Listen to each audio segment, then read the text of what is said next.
नमस्कार साथियों, स्वागत है आपका जीके गुरुजी क्लासेस के यूट्यूब चैनल पर। आज की इस वीडियो में बात करेंगे आपके भारत के संवैधानिक इतिहास के बारे में।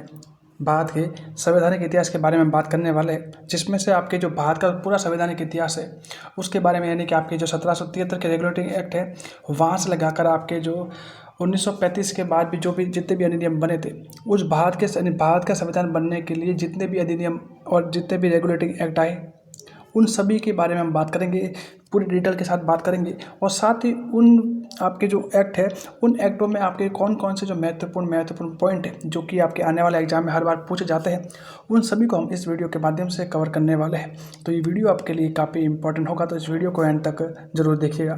चलिए आज की क्लास हम शुरू करते हैं और सबसे पहले हम बात करेंगे भारत के संवैधानिक इतिहास के बारे में। तो इसमें बात करेंगे कि जिन कानून और नियमों को ब्रिटिश शासन के दौरान भारत में जो शासन व्यवस्था संचालित करने के लिए बनाया गया था, वही बाद में कहते हैं कि आगे चलकर जो भारतीय परिप्रेक्ष्य में आपके जो संविधान निर्माण है उनकी उसमें आपके कहता है महत्वपूर्ण भूमिका आपके निभाते हैं। और यही से कहते हैं कि आपके जो संवैधानिक विकास है वो आपके हुआ था। मैं बात कर सकता हूँ कि 31 दिसंबर 1600 में कहते हैं कि जो ईस्ट इंडिया कंपनी है वो भारत में आई थी व्यापार करने के लिए।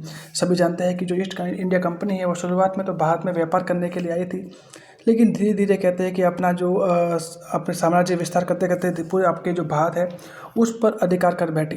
ठीक है। और उसके बाद आपके कहते हैं कि 1757 में जो फ्रांसी के युद्ध के बाद कहते हैं कि दीवानी और राजस्व है उस पर आप कहते हैं कि अपना अधिकार है वो प्राप्त कर लिया और प्राप्त हो गया। और उसके बाद व्यवस्थित शासन है, यानी अपना जो शासन है वो धीरे धीरे कहते हैं कि अलग अलग प्रकार के जो रेगुलेटिंग एक्ट है, अलग अलग प्रकार के एक्ट लाकर अपने कहते हैं कि भारत के जो अलग अलग जो शासन व्यवस्था है उस पर कहते हैं कि अपना जो प्रभाव है वो दिखाना शुरू कर दिया।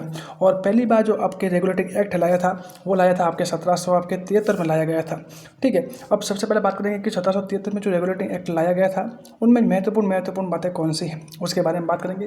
तो पहला है कि इसमें लिखा हुआ था कि ब्रिटिश क्राउन है, यानी जो ब्रिटिश का जो ताज है का जो कंपनी पर नियंत्रण लाया गया, यानी ब्रिटिश क्राउन का कंपनी पर नियंत्रण लाया गया था। यानी ये कहा गया था कि जो कंपनी है, यानी कौन सी कंपनी, ईस्ट इंडिया कंपनी है, उसके पूरी की पूरी जो बागडोर है वो आपके जो ब्रिटिश जो ताज है या कह सकता हूँ कि जो इंग्लैंड है उसके हाथ में आपके रहेगा। तो उस साथ ही इसके अलावा जो महत्वपूर्ण हिस्सा और क्या थी, तो याद किया कि इसमें जो केंद्रीय शासन है, यानी जो सेंट्रल गवर्नमेंट है, केंद्रीय शासन है, उसकी नींव डाली गई थी। इसी एक्ट के तहत कहते हैं कि बंगाल के जो गवर्नर वॉरेन हेस्टिंग को गवर्नर जनरल बनाया गया था, जो कि इम्पोर्टेंट पॉइंट आता है। नेक्स्ट है इसमें कि मद्रास और बम्बई के जो गवर्नर इसके अधीन रखे गए थे, किसके, आपके गवर्नर जनरल के अधीन रखे गए थे। अगला है कि इसमें गवर्नर जनरल है वो कहते हैं गवर्नर जनरल 4 सदस्य कार्यकारिणी बनाई गई थी, यानी गवर्नर जनरल की जो एक 4 सदस्य वाली कहते हैं कमेटी बनाई गई थी, और जिसमें कहते हैं कि जो भी निर्णय होगा वो सारे के सारे आपके कहते हैं कि बहुमत के आधार पर आपके लिया जाएगा। और सबसे इम्पोर्टेंट इसमें ये आता है कि इसी के तहत आपके जो कलकत्ता में एक सर्वोच्च न्यायालय की स्थापना की गई, यानी कलकत्ता में जो सुप्रीम कोर्ट है उसकी स्थापना आपके 1773 के रेगुलेटिंग एक्ट के द्वारा आपकी करी गई थी। और जिसमें कहते हैं कि मुख्य आपके न्यायाधीश है वो थे आपके हाइट चैम्बर, क्या थे आपके हाइट चैम्बर है वो आपके हाइट चैम्बर और आपके लिम्बेस्टर को रखा गया था। और साथ ही इसके विरुद्ध कहते हैं कि अपील है वो अगर लंदन की जो प्रीवी काउंसिल है उसमें आपकी की जाएगी, यानी अगर किसी व्यक्ति को इन दोनों पर अगर कोई शिकायत करनी है तो वो अपील आपके लंदन के आपके जो प्रीवी काउंसिल है उसमें आपके कर सकता है। ठीक है। इसके अलावा बात की जाए तो इसमें कहते हैं कि शासन चलाने हेतु बोर्ड ऑफ कंट्रोल और बोर्ड ऑफ डायरेक्टर बनाए गए थे। ठीक है। तो ये भी आपके इंपॉर्टेंट आएगा।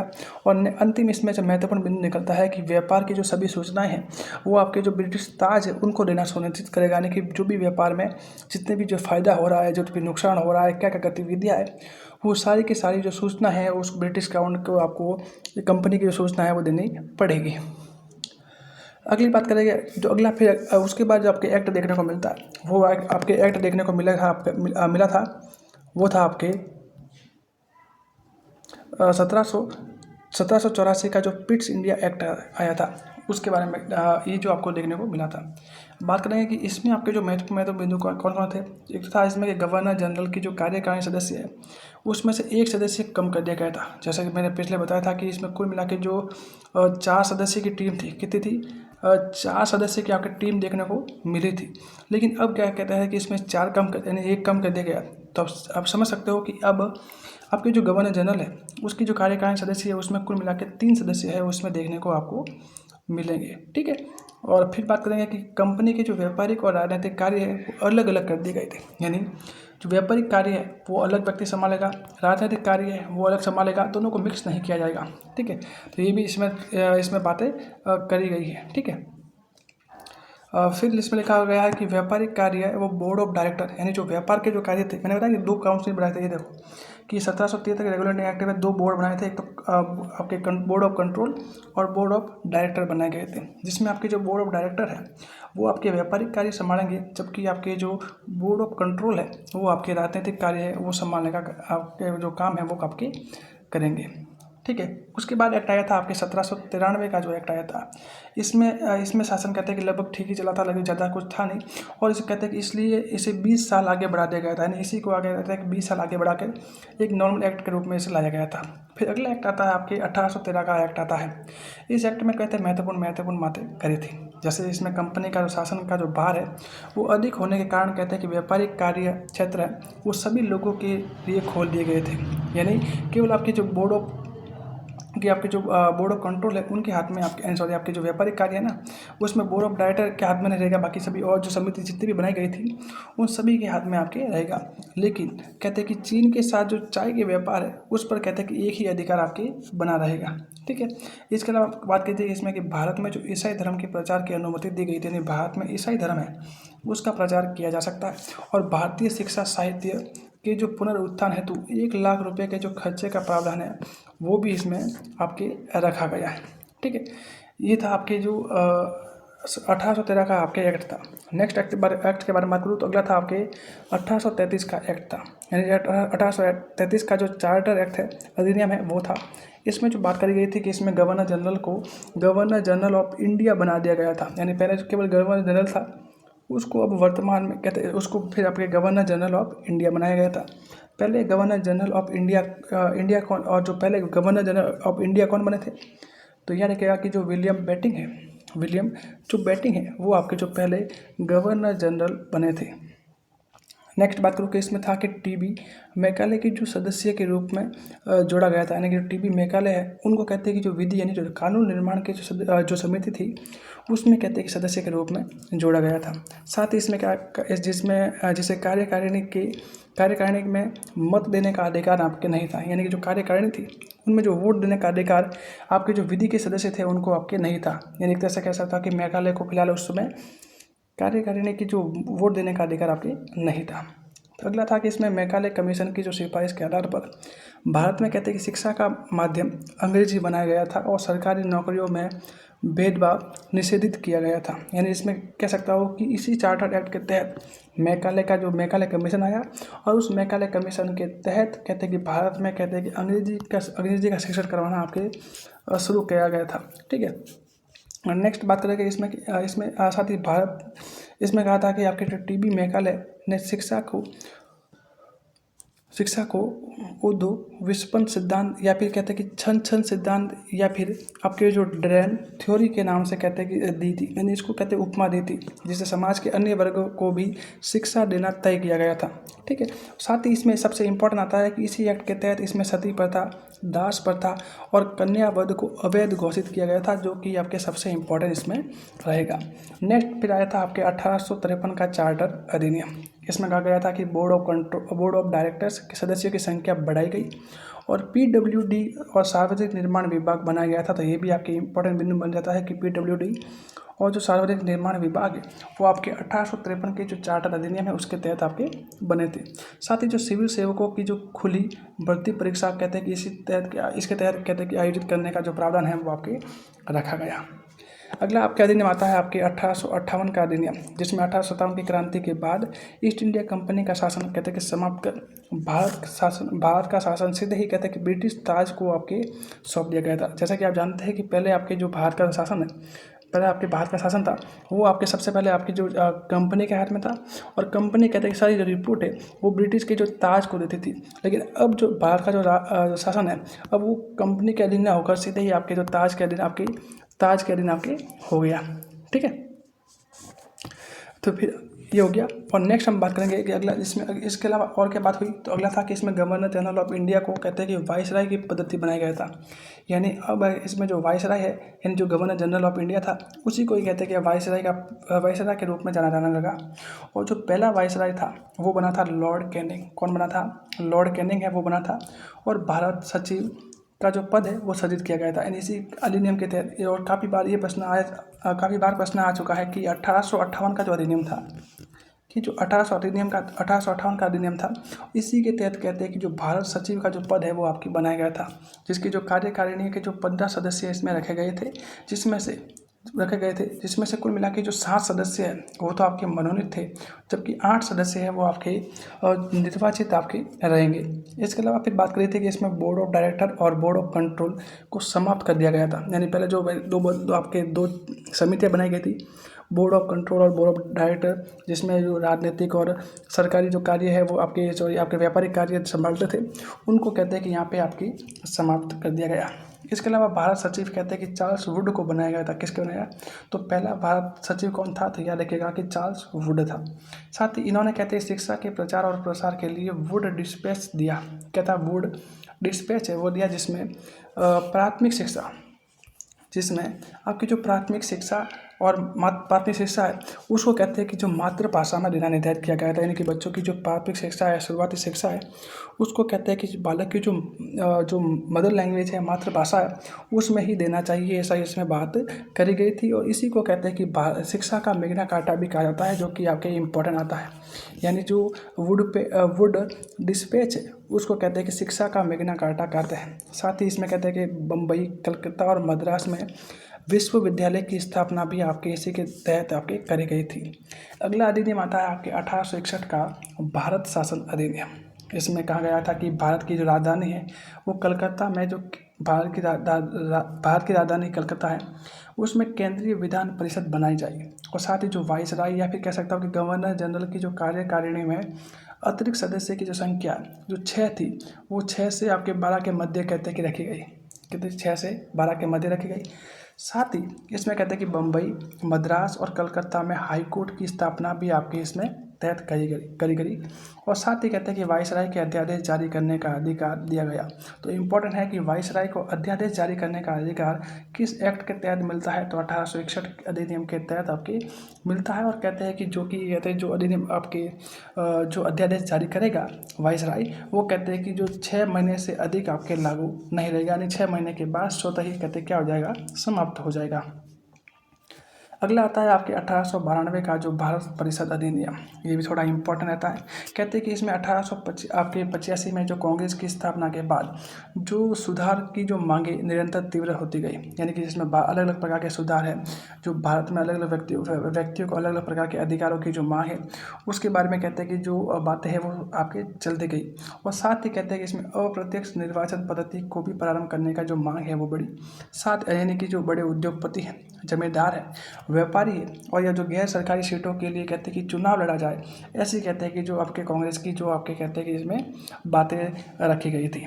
साथ ही कहते हैं इसमें इसी अधिनियम के तहत कहते हैं कि बजट पर बहस करने का अधिकार दिया गया। तो याद रखिएगा कि बजट पर बहस करने का अधिकार तो दिया गया, लेकिन कहते हैं कि जो मत यानी कि इस बजट के समर्थन में या फिर विपक्ष में वोट देने का अधिकार नहीं दिया गया था। यानी एक तरह से कह सकता हो कि बजट चाहे अब इसमें बहस तो कर सकते हो, लेकिन हर हाल में कहते हैं कि इसको मानना ही पड़ेगा, क्योंकि इसमें वोट देने का अधिकार लेकिन मत देने का अधिकार नहीं था। ठीक है, यानी कह सकता हूँ कि 1892 तक आपके जो कोई भी बजट आएगा उस पर बहस किया जा सकता है, लेकिन अभी तक कहते हैं कि किसी भी व्यक्ति को कहते हैं कि वोट देने का अधिकार आपके नहीं दिया गया था। 1909 का जो अधिनियम आया था, इस अधिनियम को कहते हैं कि मार्ले मिंटो सुधार अधिनियम के नाम से भी जानते हैं। याद रखिएगा कि मार्ले मिंटो सुधार अधिनियम, कारण क्योंकि जो इस दोनों की कहते हैं कि सहभागिता से कहते हैं कि जो ये अधिनियम है वो आपकी आया था, जिसमें आपके जो जॉन मार्ले था, वो आपके भारत का सचिव था, और जबकि लॉर्ड मिंटो था वो आपके वाइसराय था। यानी कि सचिव और वाइसराय के समर्थन के द्वारा कहते हैं कि जो अधिनियम आया, इस कारण 1909 के अधिनियम को मार्ले मिंटो सुधार अधिनियम के नाम से जानते हैं। ठीक है। और इन्होंने कहते हैं कि सुधार कानून भी दिया जिनमें जो कुछ प्रावधान भी आपके दे रखे थे, जैसे कि मुसलमान है उनको कहते हैं कि सांप्रदायिक निर्वाचन क्षेत्र दिए गए, यानी कि कुछ क्षेत्र दिए गए जो कि उन्हीं के धर्म के लोग रहेंगे। इस तरह से एक तरह से कह सकता हूँ कि धार्मिक निर्वाचन पद्धति इसमें अपनाई गई।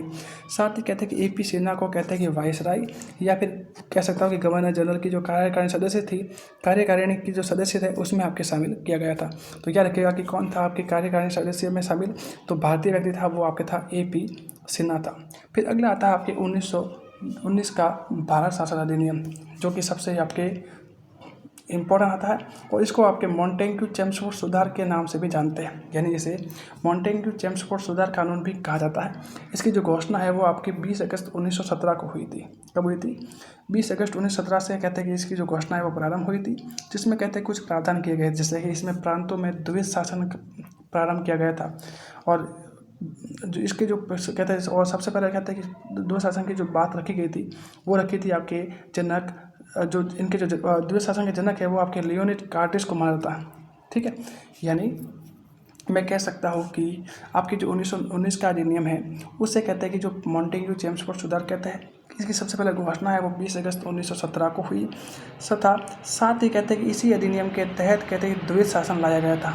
क्या लाया गया था? द्वैध शासन लाया गया था। और अगर आपको द्वैध शासन का जनक पूछा जाए तो याद रखिएगा कि लियोनिड कार्टिस है वो आपके द्वैध शासन का जनक आपके माना जाता है। साथ ही कहते हैं कि इसमें द्वैध शासन का मतलब होता है कि विश्व को दो भागों में बांटना। एक होता है आपके आरक्षित और एक होता है हस्तांतरित होता है। ठीक है, आरक्षित विषयों पर कहते हैं कि इसमें जो गवर्नर जनरल और उनकी जो कार्यकारिणी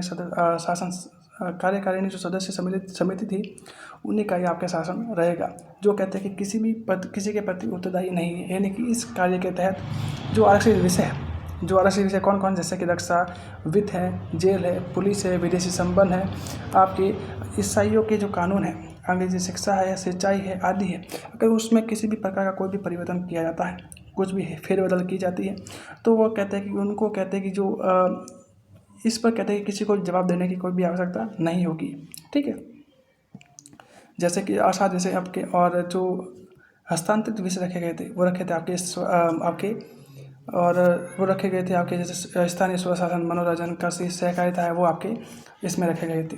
साथ ही कहते हैं कि भारत में जो द्विसदनीय विधायिका बनाई गई, जिनका एक सदन तो कहते हैं केंद्रीय विधानसभा था, जिसमें कहते हैं कि 104 निर्वाचित सदस्य और 41 मनोनीत सदस्य थे। ठीक है, वही एक दूसरा सदन था जिसका नाम रखा गया था आपकी राज्य परिषद, जिसमें कहते हैं कि सदस्य संख्या है वो 60 रखी गई थी, जिसमें से कहते हैं कि मनोनीत 27 थे और निर्वाचित आपके 33 सदस्य इसमें देखने को मिले थे। साथ ही इसमें बात करेंगे थे कि ब्रिटेन के जो हाई कमिश्नर पर कहते हैं कि हाई कमिश्नर का जो पद है वो सृजित किया गया था। याद रखेगा कि इसी के तहत कहते हैं कि ब्रिटेन में हाई कमिश्नर का जो पद है वो सृजित किया गया था, और राष्ट्रमंडल देशों के साथ मिलकर कमिश्नर की जो नियुक्ति की जाती थी। और भारत इनका सदस्य है वो कहते हैं कि जो आपके राष्ट्रमंडल के जो देश है ना, उन देशों के साथ कहते हैं कि भारत जो सदस्य बना था वो बना था आपके 1949 को आपके बना था। इसी के तहत कहते हैं कि जो फेडरल लोक सेवा आयोग का गठन भी आपके किया गया था। इसके तहत कहते हैं कि महिला को सीमित क्षेत्र में मतदान डालने का अधिकार दिया गया था, जो कि पहली बार था।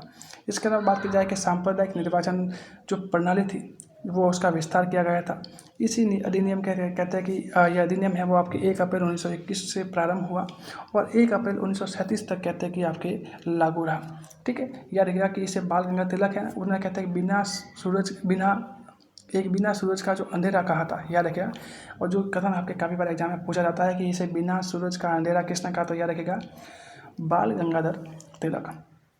साथ ही इसकी समीक्षा कहते हैं कि, और कहा गया था कि इसकी समीक्षा के लिए कहते हैं कि 10 साल के बाद एक रॉयल कमीशन का गठन का प्रावधान आपकी किया जाएगा।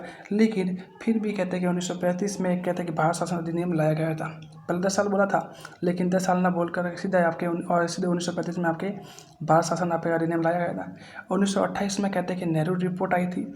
1929 में याद रखिएगा कि लाहौर अधिवेशन, जो कि पूर्ण स्वराज्य जिसमें पहली बार मांग करी थी, उसके बारे में हुआ था। और साथ ही 1930, 1931 और 1932 में कहते हैं कि तीनों गोलमेज सम्मेलन है वो भी आपके हुए थे। और सभी कहते हैं कि भारत के जो संविधान निर्माण में या भारत के संविधान की ऐतिहासिक भूमिका में महत्वपूर्ण जो योगदान आपके निभाते हैं। साथ ही इन सभी विषयों को ध्यान में रखते हुए 1935 का जो भारत शासन अधिनियम लाया गया था, ठीक है। यानी 1900 सभी यानी कह सकता हूँ कि ये जो तीनों है ना, 1928 की नेहरू रिपोर्ट, 29 को लाहौर अधिवेशन और जो तीनों गोलमेज सम्मेलन है, उन सबको ध्यान में रखते हुए कहते हैं कि 1935 का आपके भारत शासन अधिनियम आया था। और इसकी जो प्रमुख विशेषता थी कि इसमें कहते हैं कि प्रस्तावना का अभाव था, क्योंकि 1919 का जो अधिनियम आया था, 1919 का अधिनियम आया था, उसी को ही बेस बनाकर कहते हैं कि इसको अधिनियम को लाया गया था। यानी कह सकता हूँ कि एक प्रस्तावना विहित है, क्योंकि इसकी प्रस्तावना यही आपके 1919 का जो अधिनियम था, वही आपके 1935 का अधिनियम की आपके जो प्रस्तावना रखी थी, ठीक है। तो यानी कह सकता हूँ कि जो 1935 का जो अधिनियम था, इसमें प्रस्तावना थी नहीं, यानी कि ये प्रस्तावना का अभाव था। प्रांतों में द्वैत शासन है उसको हटाकर केंद्र में आपके जगह था कि द्वैत शासन केंद्र में लाया गया था। साथ ही केंद्र और राज्य के मध्य जो शक्तियों का विभाजन है वो 3 सूची में किया गया था। एक केंद्रीय सूची जिसमें कुल मिला के 97 विषय थे, एक था राज्य सूची जिसमें 66 विषय थे, और एक था आपके समवर्ती सूची जिसमें आपके 47 विषय आपको देखने को मिले थे। साथ ही इसमें जो फेडरल सर्वोच्च न्यायालय की जो स्थापना है वो आपके की थी, यानी आपके सुप्रीम कोर्ट की जो स्थापना है वो दिल्ली में आपके इसी के रहते आपकी